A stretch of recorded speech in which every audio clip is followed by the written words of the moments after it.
देहरादून से है, जहां पर आज धामी कैबिनेट की अहम बैठक होनी है। देहरादून सचिवालय में सुबह 11 बजे बैठक होगी। आपदा प्रबंधन समेत कई मुद्दों पर चर्चा होगी। कैबिनेट में आ सकते हैं कुछ और विभागों के प्रस्ताव। तो देहरादून से खबर, जहां पर आज धामी कैबिनेट की बैठक।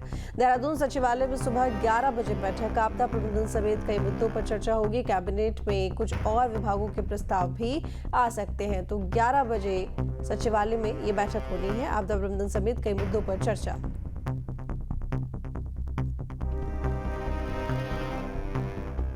देहरादून के डीएम सविन बंसल को शासन ने लगाई फटकार। स्पीकर ओम बिरला को समुचित प्रोटोकॉल नहीं देने का मामला। स्पीकर के अवर सचिव का फोन नहीं उठाया। पिछले दिनों देहरादून के आगमन पर थे ओम बिरला। सचिवालय और केंद्रीय कार्मिक मंत्रालय ने भेजी चिट्ठी। अब शासन ने डीएम सविन बंसल से मांगा जवाब। तो देहरादून के डीएम सविन बंसल को शासन ने फटकार लगाई है। लोकसभा स्पीकर ओम बिरला को समुचित प्रोटोकॉल नहीं देने के मामले में फटकार लगाई गई है। यही नहीं, बताया जा रहा है कि स्पीकर के अवर सचिव के फोन को भी डीएम ने पिक नहीं किया। लोकसभा सचिवालय और केंद्रीय कार्मिक मंत्रालय ने चिट्ठी भेजकर चिंता जताई है। अब शासन ने डीएम से इस मामले में स्पष्टीकरण मांगा है और पूछा है कि जल्द बताएं कि स्पीकर की प्रोटोकॉल में कमी क्यों रही और फोन पिक क्यों नहीं किया गया। बड़ी खबर रुद्रप्रयाग से, जहां पर आसमानी आफत से हाल बेहाल और मयाली रंधार मोटरमार्ग पर 4 दिनों से आवाजाही ठप। 12 गांवों को जोड़ती है मयाली रंधार मोटरमार्ग और बरसात में मोटरमार्ग जगह जगह से वॉश आउट हो गया है। 12 गांवों के ग्रामीणों के सामने परेशानियां खड़ी हुई हैं। भारी बारिश से मोटरमार्ग से मोटर पुल भी बह गया है। तो बड़ी जानकारी आपको दे रहे हैं रुद्रप्रयाग से, जहां पर आसमानी आफत से हाल बेहाल। मयाली रंधार मोटरमार्ग पर 4 दिनों से आवाजाही ठप है। 12 गांवों को जोड़ती है मयाली रंधार मोटरमार्ग। बरसात में मोटरमार्ग जगह जगह वॉश आउट हो गया है। 12 गांवों के ग्रामीणों के सामने परेशानियां खड़ी हुई हैं। भारी बारिश से मोटरमार्ग से मोटर पुल बह गया।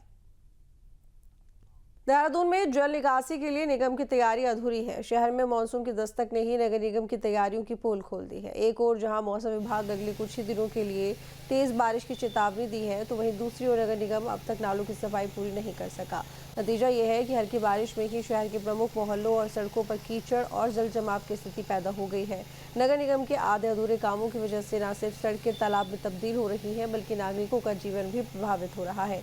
नगर निगम सिर्फ आदेश और बैठकों तक सीमित नजर आ रहा है, जबकि जमीनी हकीकत बेहद चिंताजनक बनी हुई है।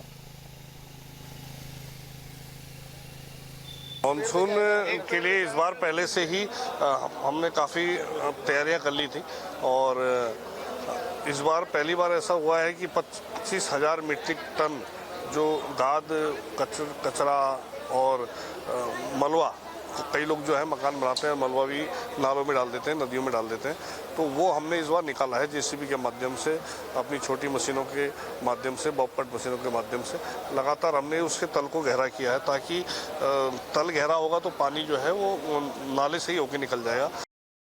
उधम सिंह नगर के डीएम नितिन सिंह भदौरिया ने अधिकारियों के साथ सीमांत विधानसभा खटीमा क्षेत्र की बाढ़ चौकियों के साथ आपदा नियंत्रण की तैयारी का स्थलीय निरीक्षण किया गया और इस दौरान डीएम ने मेलाघाट बाढ़ चौकी, सिसैया बाढ़ चौकी और जंगल जोठी ढेर का निरीक्षण किया है। इस दौरान उन्होंने बाढ़ चौकियों के बाहर फोन नंबर समेत होर्डिंग लगाने और 24 घंटे कार्मिकों की तैनात रहने और अपने अपने क्षेत्र के नदी नालों के जल स्तर पर पैनी नजर रखने के साथ ही तुरंत सूचनाएं तहसील और जिला कंट्रोल रूम को देना सुनिश्चित करने के निर्देश जारी किए गए हैं।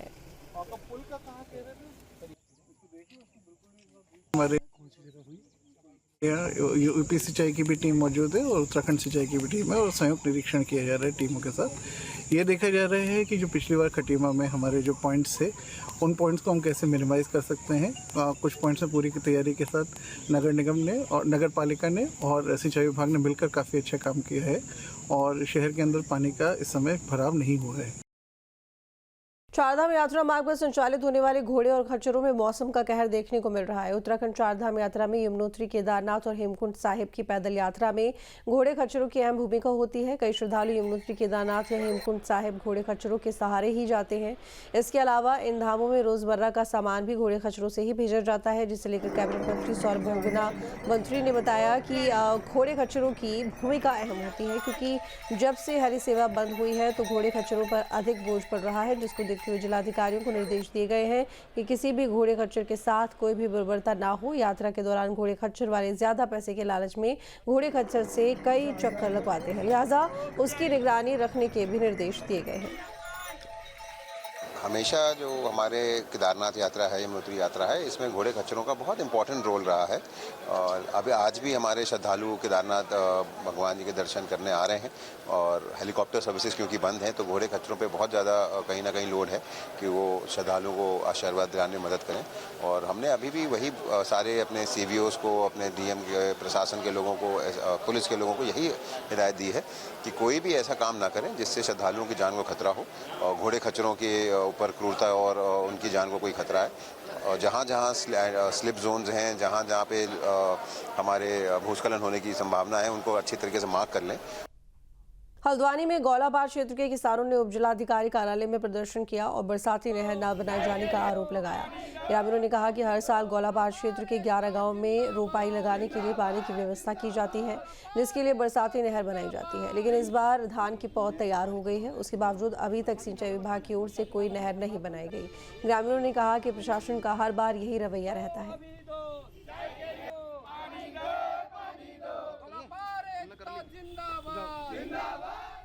टिहरी गढ़वाल में NHM के अधीन एक आउटसोर्स कंपनी के माध्यम से तैनात कर्मचारियों को 3 महीने से वेतन नहीं मिला है, जिससे कर्मचारियों के सामने रोजी रोटी का संकट खड़ा हो गया है।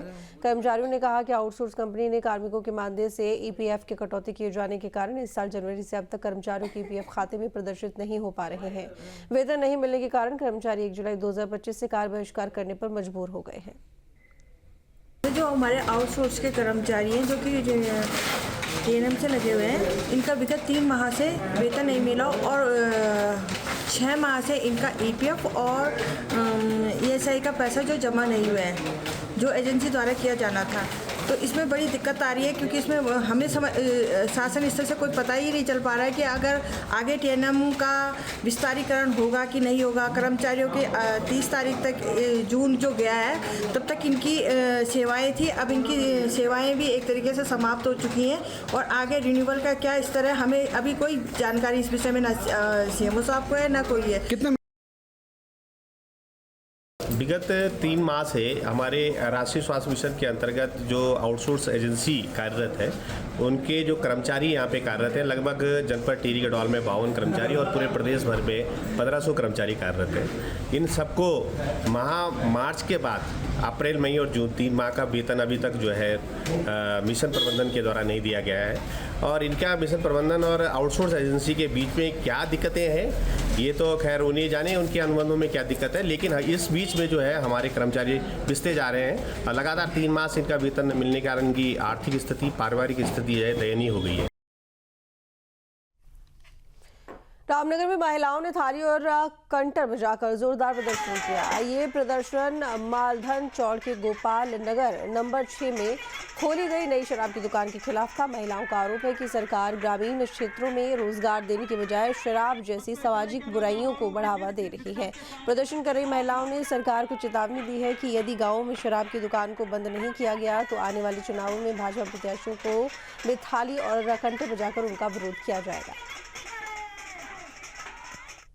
मालधन का जो अस्पताल है वहाँ पर प्रशांत कौशिक, अर्चना कौशिक लोगों का इलाज कर रहे थे और वहाँ के लोग कह रहे थे यहाँ पर एक्सरे मशीन शुरू की जाए, यहाँ पर सर्जन की नियुक्ति की जाए, लेकिन सरकार ने क्या करा कि प्रशांत कौशिक और अर्चना कौशिक को भी हटा दिया और वहाँ पर 150 मरीज जो रोज इलाज के लिए आते थे, आज उनके लिए कोई इलाज की सुविधा नहीं है। और 1 महीने पहले सरकार ने ये पूरे उत्तराखंड के लिए आदेश दिया था कि जितनी भी नई शराब की दुकानें खोली गई हैं वो सब बंद की जाएगी, लेकिन चूंकि भाजपा की नेता की वो दुकान है मालधन के अंदर, तो बाकी सारी दुकानें बंद है और एकमात्र मालधन की दुकान सरकार ने फिर खुलवा दी है और वहाँ पर कच्ची शराब बिक रही है, घर घर में शराब बिक रही है। पुलिस प्रशासन को कई बार लिख के दे चुके हैं लेकिन कोई कार्रवाई नहीं हो रही है। इसको लेकर के महिला एकता मंच की आक्रोशित महिलाओं ने यहाँ पर ताली थाली बजाने का, कटर बजाने का, विधायक के सामने प्रतिरोध रखने का प्रोग्राम रखा है और 3 दिन पहले विधायक जी से निवेदन भी किया था कि भाई मालधन का सूचन है, 40,000 लोग वहाँ रहते हैं, आप वहाँ से जीत करके आते हैं, लेकिन वहाँ को जनता को आप वोट बैंक के रूप में इस्तेमाल ना करें, वहाँ के लोगों को जैसा नहीं इलाज चाहिए। इसको लेकर के यहाँ पर एक प्रदर्शन महिला एकता मंच का हुआ है